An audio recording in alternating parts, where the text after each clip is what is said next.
It was shortly after 8 local time that HMS Ocean, flanked by 4 tugs, arrived into Gibraltar waters.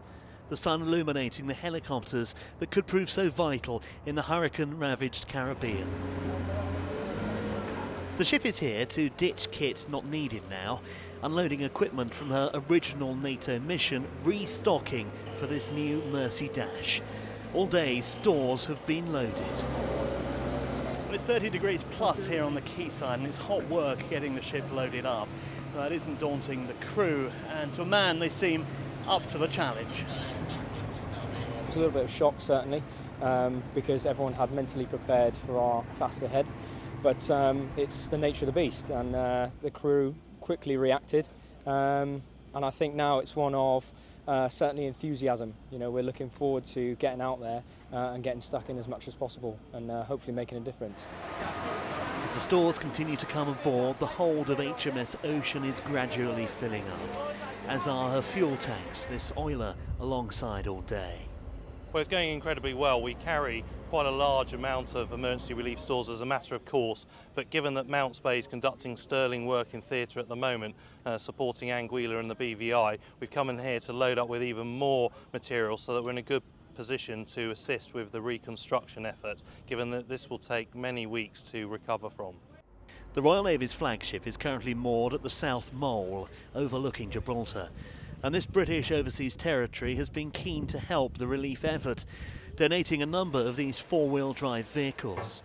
Before we went aboard Ocean, we visited the Tower, an historic Royal Navy building, to hear from senior military personnel about the combined effort to get everything ready. Over 200 pallets are coming in by land in the next 24 hours. They will need to be sorted out, prioritised, and then the loading of HMS Ocean will need to be properly managed, so that when in 2 weeks' time she is over there, she is able to offload the stores in the correct priority order.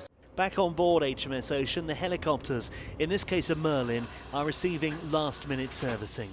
There are 9 of them, and likely to prove extremely vital getting aid to islands. We have a mixed bag. We've got Wildcat helicopters like the one behind me, which conducts reconnaissance and limited movement of people and underslung loads. And then as you look further down the ship, you'll see the increasing capabilities in lift of the aircraft. So we have Merlin helicopters from Commando Helicopter Force, and then we have Chinook helicopters from 18 Squadron at RAF Odeon.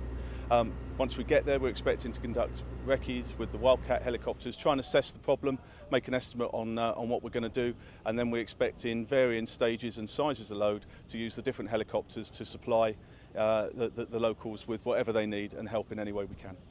For one man, this is a very personal mission. Leading steward Kevin Slater comes from the British Virgin Islands and has friends and family across the region. I think it's going to be emotional for me to go down there and see that devastation, you know, to see people there in that state that they are at the moment. I mean, I've been in contact with a few friends from down there, and the news that I gather from them is not good. Well, this is a huge operation. Yeah, the Caribbean's been totally devastated right now. At least you're in a position to help. That's what I'm happy about. So I'm proud to go out there and give my help, my support to the Caribbean people. The work to get HMS Ocean ready will go on through the night and well into tomorrow. As soon as she's ready, she will set sail, arriving in the Caribbean to continue the life-saving work of Royal Fleet Auxiliary Mounts Bay. Tim Cooper, Forces News, Gibraltar.